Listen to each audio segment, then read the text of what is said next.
jadi pendakwah sebenarnya kecelakaan ya, karena waktu itu posisi saya sebagai James Bond, jaga masjid dan kebun. Jaga masjid dan kebun, jadi karena saya nggak kuat bayar kos, saya harus eksis kuliah di Jogja, maka saya putuskan untuk menjadi penjaga masjid. James Bond tadi itu, jaga masjid dan kebun. Kebetulan masjid yang saya tinggali itu adalah masjidnya orang Muhammadiyah. Padahal kultur saya adalah pesantren Ahlussunnah wal Jamaah An-Nahdiyah. Lah satu ketika ketika Jumatan khotibnya itu tidak datang. Khotibnya tidak datang. Maka kemudian jamaah memaksa saya untuk menjadi khotib. Gantiin gitu ya? Gantiin.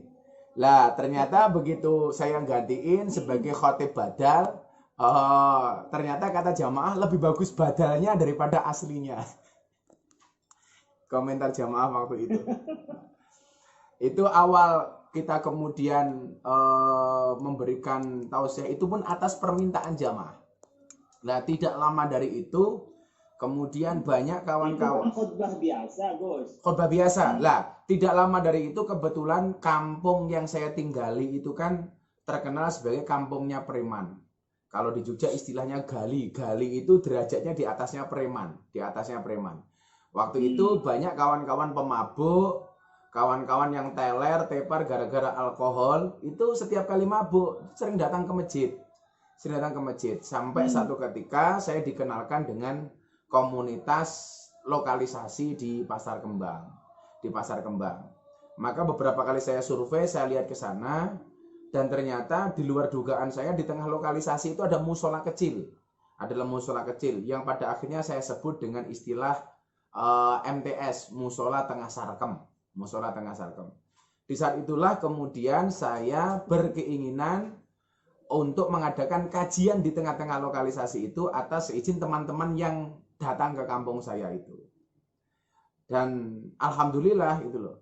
Alhamdulillah begitu saya pertama kali datang ke lokalisasi itu langsung dicurigai. Karena saya datang pakai sarung, pakai baju koko, pakai peci. Banyak yang mohon maaf dalam bahasa kasarnya itu mereka mengatakan begini, main WTS kok pakai sarung gitu. Padahal waktu itu saya pengen sholat tahajud di musola ini. Jadi awal mulanya Kiai, kemudian ketika mereka menerima saya untuk ngaji di lokalisasi itu, karena saya sebanyak 7 malam, setiap malam Jumat, saya mendatangi musola ini untuk melaksanakan sholat tahajud, sholat hajat, dan sholat witir. Waktu itu. Yang luar biasanya ketika malam keberapa itu saya didatangi atau dicegat sama preman terbesar di Jawa waktu itu, yang kemudian orang ini menjadi jamaah saya. Yang dulu awalnya beliau preman besar, bahkan saya sempat ditodong pistol, itu akhirnya beliau menjadi salah satu pendukung saya utama ketika berdakwah di dunia malam, dan sebelum meninggal beliau bisa membangun 3 masjid di daerah Yogyakarta.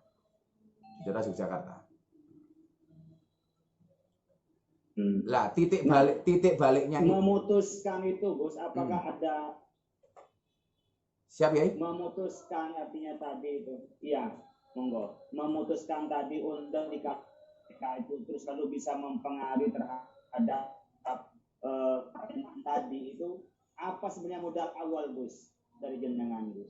Jadi saya dulu pernah dipeseni sama kiai-kiai begini. Karena apapun langkah yang saya ambil itu tidak pernah lepas dari petunjuk kiai.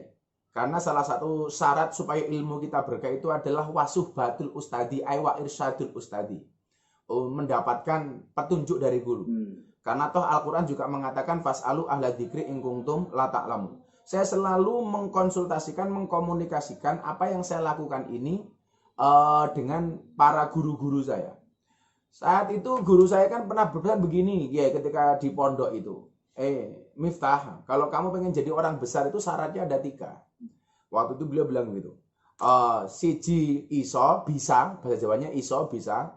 Loro wani, berani. Yang ketiga wadai gede. Jadi kalau dalam bahasa Jawanya iso, wani, wadai gede. Iso itu bisa, mampu. Wani itu punya keberanian. Wadai gede itu ternyata perlu didukung dengan hati yang longgar lah. Wadai gede itu. Lah, saya memahami begini, banyak orang bisa sebenarnya ngaji di mana-mana, tetapi dia tidak punya keberanian. Maka orang yang bisa tapi nggak punya keberanian ini nggak akan bisa masuk ke lokalisasi. Walaupun dia bisa, tapi nggak punya keberanian, nggak akan bisa masuk. Atau sebaliknya, orang berani tapi nggak bisa, berani tapi nggak punya ilmu. Lah ini bahaya. Ini fenomena yang terjadi hari ini. Berani tampil tetapi tidak punya isi, nggak bisa. Lah ini bahaya. Ini bahaya. Maka mampu dan berani ini menjadi dua syarat mutlak untuk kita dakwah. Jadi secara konten kita berisi, ada kemampuan, kemudian kita punya syaja'ah, punya keberanian. Lah kebetulan walaupun barangkali kemampuan saya ini tidak seberapa, tetapi keberanian saya ini lebih. Kira-kira begitulah. Kira-kira begitu. Modal awalnya itu ya.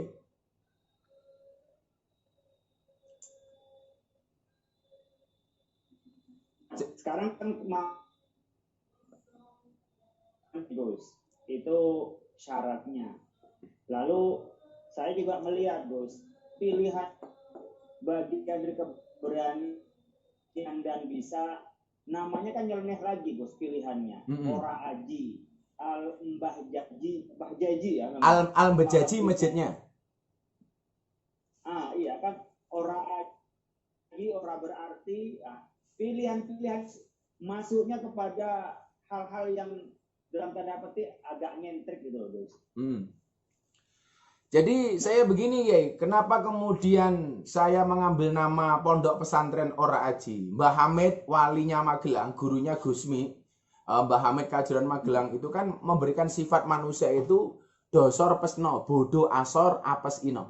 Manusia itu bodoh, manusia itu rendah, manusia itu penuh dengan keapesan, dan manusia itu hina.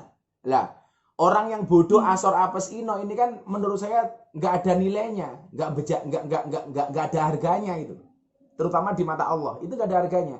Maka kemudian ketika saya melihat teman-teman ini dulu di lokalisasi sebelum mereka mau ngaji, itu kan di mata masyarakat sangat tidak ada nilainya, tidak ada harganya. Dipandang sebelah mata, isinya penuh dengan kemaksiatan, pamer aurat, bahkan perzinaan, mabuk.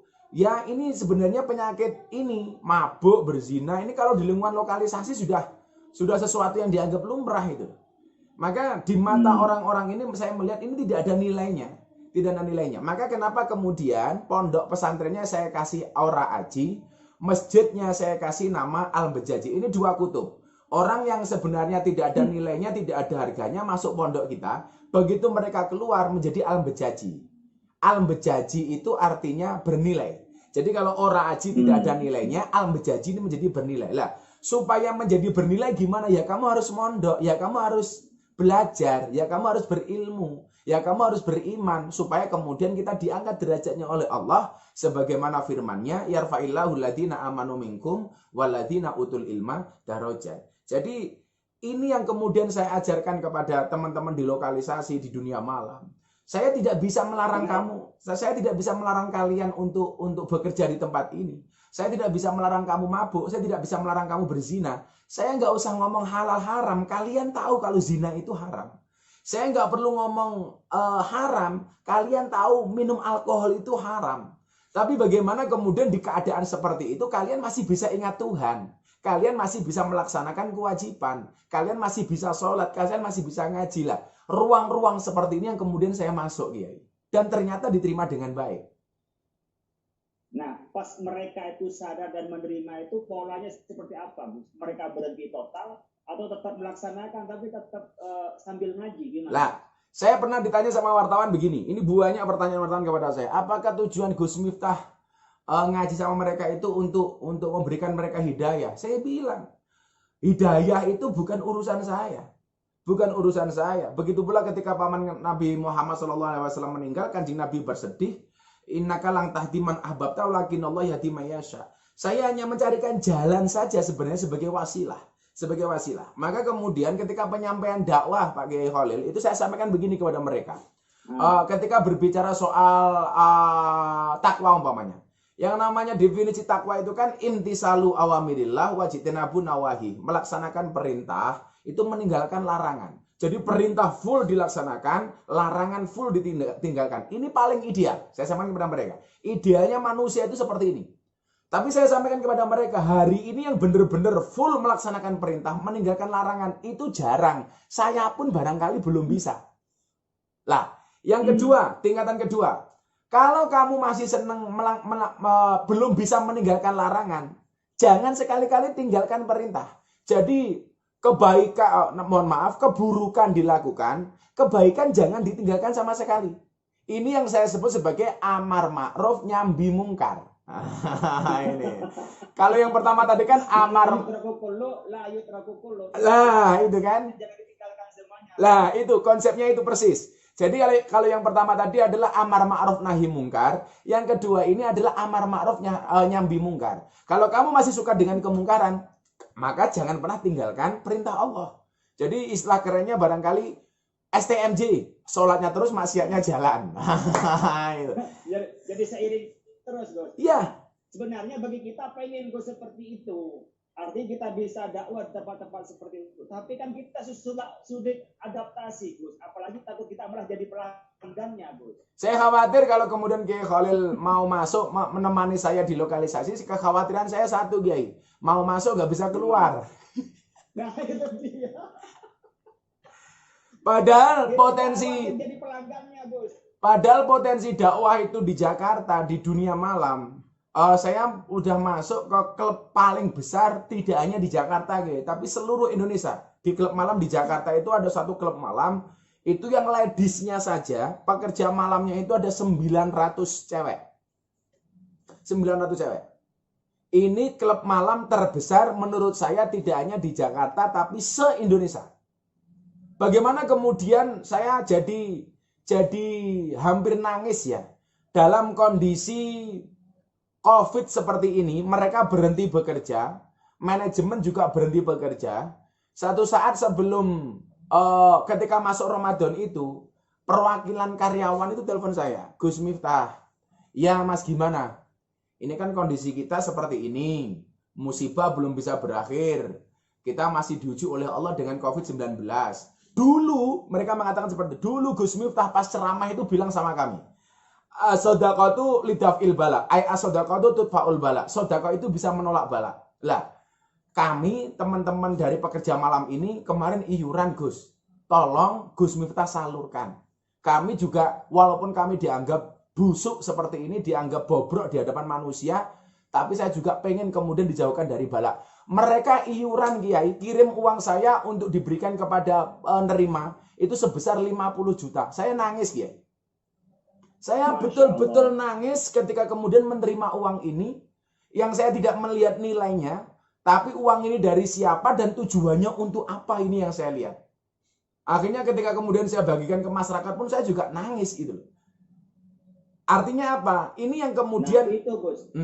Yang ini kemudian kalau orang lain mengatakan ini orang buruk, ini pasti buruk, nggak ada kebaikannya sama sekali, kita salah.